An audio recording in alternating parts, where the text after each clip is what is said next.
یاد رکھیے آپ لاکھ عبادت کر لو مسلمانوں، آپ لاکھ روزے رکھ لو، لیکن اگر آپ کے دل میں اپنے بھائی سے نفرت ہے، اپنے ماں باپ سے بغض ہے، اپنے رشتہ داروں سے نفرت ہے، تو آپ کی عبادت کو اللہ قبول نہیں کرتا ہے جب تک آپ کا وہ بھائی آپ کو معاف نہ کر دے، جب تک آپ کے دل سے وہ نفرت نہ دور ہو جائے۔ آج ہمارا معاشرہ کہاں چلا گیا؟ کل تک ہم لوگ کتنے اچھے تھے، کل تک ہمارا اخلاق کتنا اچھا تھا، آج بھائی بھائی میں تھوڑی سی زمین کے لیے لڑائی ہے، آج بیٹا باپ کا دشمن بن جا رہا ہے، تھوڑی سی زمین کے لیے آج ماں بیٹی میں لڑائی ہو رہی ہے۔ یہ مسلمانوں کا طریقہ نہیں ہے، بلکہ ہمارا تو اخلاق ایسا تھا کہ ہم جب غیر مسلموں کے رستے سے بھی گزرتے تھے تو لوگ کہتے تھے کہ دیکھو محمد کے غلام جا رہے ہیں، محمد کے کلمہ پڑھنے والے جا رہے ہیں۔ ہم کل جس چیز پر قسم کھا دیتے تھے لوگ کہتے تھے کہ یہی بات سچ ہے، یہی بات حق ہے، لیکن آج ہمارا معاشرہ برباد ہو گیا ہے، تباہ ہو گیا ہے۔ آج بھائی بھائی میں وہ محبت نہ رہی،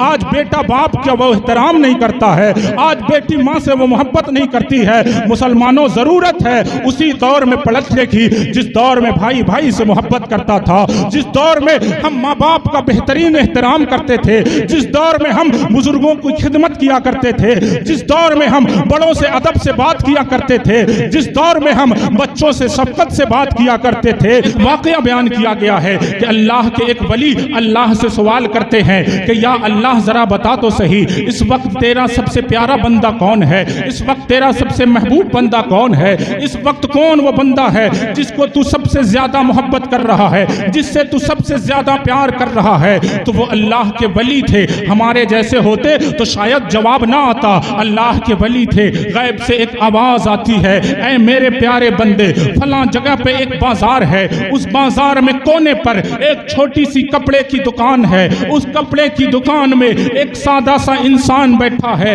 وہ انسان اس وقت تیرے اللہ کا سب سے پیارا بندہ ہے، سب سے محبوب بندہ ہے۔ بڑے غور سے سنیے گا، جب اللہ کے ولی نے اس آواز کو سنی ہے ان کو شوق پیدا ہوا ہے کہ میں اس بندے سے ملوں جس سے اللہ محبت کر رہا ہے، جسے اللہ اپنا محبوب بندہ کہہ رہا ہے۔ ہم اللہ سے محبت کریں یہ کمال نہیں ہے، کمال یہ ہے کہ اللہ ہم سے محبت کرنے لگے، اللہ ہم سے پیار کرنے لگے۔ اللہ کے ولی اٹھے ہیں اور صبح نکل پڑے ہیں، جو نقشہ انہیں خواب میں دکھایا گیا تھا وہاں پہنچے ہیں۔ ایک چوراہے کے پاس کیا دیکھا ہے؟ موڑ پہ ایک دکان ہے، وہاں کپڑے کی دکان ہے، اور اس کپڑے کی دکان میں ایک سادہ سا انسان ٹوپی پہن کر بیٹھا ہوا ہے، سادہ سا لباس پہنے ہوا ہے اور اپنی دکان میں آرام سے بیٹھا ہوا ہے۔ وہ اللہ کے ولی پہنچتے ہیں اور پہنچنے کے بعد بات چیت شروع کرتے ہیں، کہتے ہیں مجھے کوئی کپڑا دکھاؤ، مجھے کپڑا خریدنا ہے، مجھے آپ سے کپڑا لینا ہے۔ وہ اللہ کا پیارا بندہ ایک کپڑا نکالتا ہے اور انہیں دیتا ہے، وہ کپڑا ان کو پسند آ گیا۔ یہ تو جاننے کے لیے گئے تھے کہ آخر کون سی بات ہے، آخر کون سی خوبی ہے اس بندے کے اندر کہ یہ اس وقت اللہ کا محبوب بندہ ہے۔ ان کے دل میں یہ بات بھی آئی ہوگی کہ میں بھی تو اللہ کا ولی ہوں، لیکن مجھے اللہ نے اپنا سب سے محبوب بندہ نہیں کہا ہے، سب سے پیارا بندہ اس دکاندار کو کہا ہے۔ آخر کس بنیاد پہ کہا ہے؟ کپڑا لینے لگے، اس کے بعد ریٹ پوچھا، اس نے مناسب ریٹ بتا دیا، دام بتا دیا۔ انہوں نے کیا کیا؟ دام جو جتنا اس نے بتایا تھا اپنی جیب سے نکالا اور پیسہ اس کے ہاتھ میں دیا۔ اب دل میں خیال پیدا ہو رہا تھا کہ آخر اس کے اندر تو کوئی کوالٹی نظر نہیں آ رہی ہے، آخر کس بنیاد پر یہ اللہ کا محبوب بندہ بنا ہوا ہے؟ اتنا سوچ ہی رہے تھے کہ وہ اللہ کا پیارا بندہ ان کے ہاتھ کو ادب سے پکڑتا ہے اور پکڑنے کے بعد کہتا ہے، اے اللہ کے ولی اگر آپ اعتراض نہ کرو، اگر آپ برا نہ مانو تو میں دو باتیں آپ سے کہنا چاہتا ہوں۔ اس اللہ کے ولی نے کہا تھا کہ میں تو چاہتا ہی ہوں کہ تو کچھ کہے تو مجھے پتا چلے، تو کچھ راز کو کھولے تو مجھے سمجھ میں آئے کہ آخر تو اس وقت اللہ کا پیارا بندہ کیسے بنا ہوا ہے۔ تو اللہ کے ولی نے کہا تھا بتاؤ آخر کیا بات ہے، کیا کہنا چاہتے ہو آپ؟ تو اس دکاندار نے کہا تھا سنیے سامان خریدنے والے، یہی کپڑا یہی ریٹ میں وہ جو سامنے دکان نظر آ رہی ہے نا اس دکان میں اسی ریٹ میں آپ کو کپڑا مل جائے گا۔ اگر آپ برا نہ مانو تو میرا کپڑا واپس کر دو اور اس سامنے والی دکان سے جا کر آپ کپڑا خرید لو، اسی ریٹ میں وہ کپڑا آپ کو دے دے گا۔ اتنا انہوں نے کہا ہے۔ پھر اللہ کے ولی کے دل میں یہ خیال آیا کہ ہو سکتا ہے یہ کوئی وہ دکان والا ان کا بیٹا ہوگا، ان کا رشتہ دار ہوگا، ان کا بھتیجا ہوگا۔ اتنا سوچ ہی رہے تھے کہ اللہ کے اس محبوب بندے نے، اس دکاندار نے پھر ان کے ہاتھ کو پکڑ کر کہا کہ جو آپ سوچ رہے ہو ویسا نہیں ہے، نہ وہ میرا سگا بیٹا ہے، نہ وہ میرا خونی بھائی ہے، نہ وہ میرا کوئی رشتہ دار ہے، بلکہ ہاں وہ میرا اسلامی بھائی ہے، کلمہ پڑھنے کے ناطے وہ میرا مسلمان بھائی ہے، لیکن میرا اس کے ساتھ کوئی خون کا رشتہ نہیں ہے۔ اتنا جب کہا تھا اس دکاندار نے تو اللہ کے اس ولی نے پلٹ کر کہا تھا کہ اے انسان تو کتنا بھولا ہے، اے انسان تو کتنا معصوم ہے، ارے تجھے پتا بھی ہے کہ تو اپنی آئی ہوئی روزی کو واپس لوٹا رہا ہے، تجھے پتا بھی ہے کہ تو اپنے آئے ہوئے گراہک کو لوٹا رہا ہے۔ اے انسان میں نے دیکھا ہے کہ جب کسی کی دکان میں کوئی گراہک آتا ہے، کسٹمر آتا ہے، تو وہ سوچتا ہے کہ کیسے زیادہ سے زیادہ پیسہ کمایا جائے، کیسے زیادہ سے زیادہ پروفٹ حاصل کیا جائے، لیکن اے انسان تو کتنا معصوم ہے، اپنے گھر کی آئی ہوئی روزی کو واپس دوسرے کے پاس بھیج رہا ہے، اپنی دکان میں آئے ہوئے گراہک کو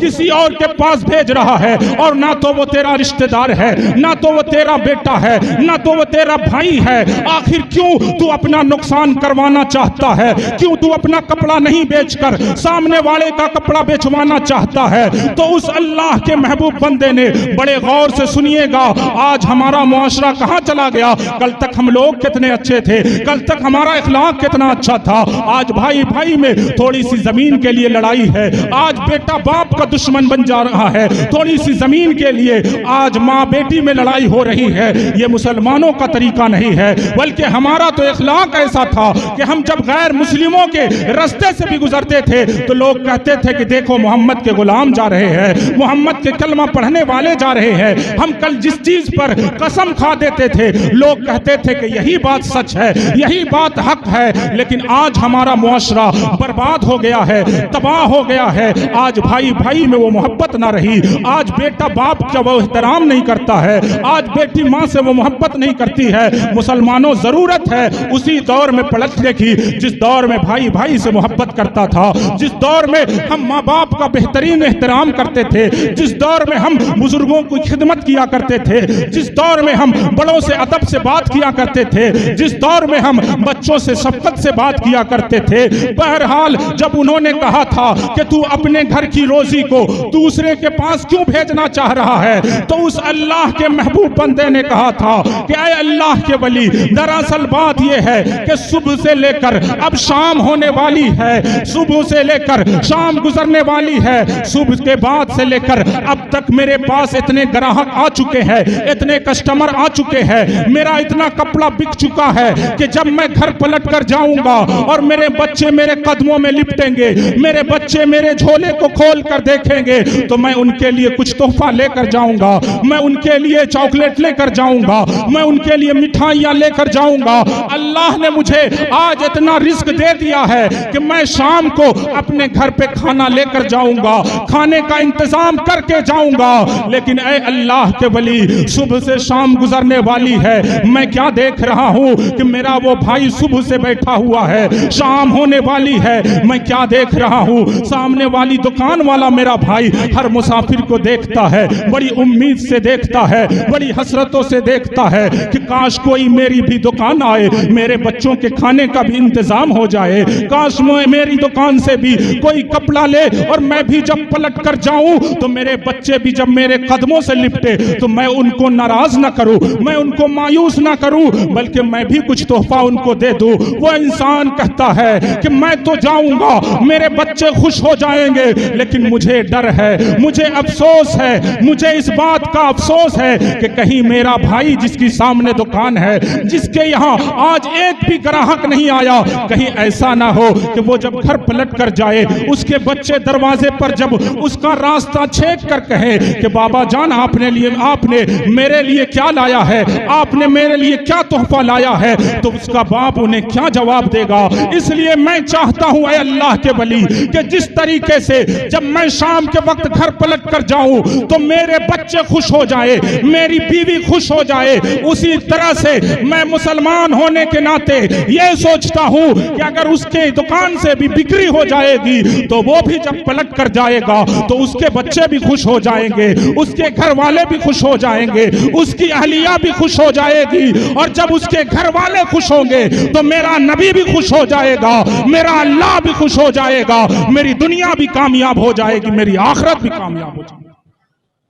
یہ ہونا چاہیے, ایسا ہمارا کردار اور اخلاق ہونا چاہیے. یعنی خلاصہ یہی ہے کہ ہم اپنے دل سے بغض کو, حسد کو, کینہ کو, نفرت کو دور کریں. ہم انسان ہیں, ہمارے دل میں باتیں آ سکتی ہے, جب ہم ایک جگہ رہتے ہیں تو انبن ہو سکتی ہے, اس لیے کہ انسان کا یہ نیچر ہے, فطرت ہے کہ جب ایک ساتھ رہتا ہے تو تھوڑی کڑواہٹ بڑھ جاتی ہے, جب دور رہتا ہے تو محبت بڑھ جاتی ہے. تو آپ اس کو زیادہ ہائیلی نہ لے, زیادہ سیریسلی نہ لے کہ ہماری تو بات ہی نہیں بنتی. نہیں, یہ کوئی دقت کی بات نہیں ہے, انسان کا نیچر ہے, فطرت ہے کہ انسان جب ایک جگہ رہتا ہے, ایک گھر میں رہتا ہے, ایک گاؤں میں رہتا ہے تو تھوڑی انبن ہو جاتی ہے, لیکن اسی انبن کو بھلا کر معاف کرنے کا نام ہی تو مسلمان ہے. یہی تو اسلام ہے, یہی تو مسلمانوں کا اخلاق ہونا چاہیے, اور کبھی بھی معافی مانگنے میں شرم محسوس نہیں کرنی چاہیے.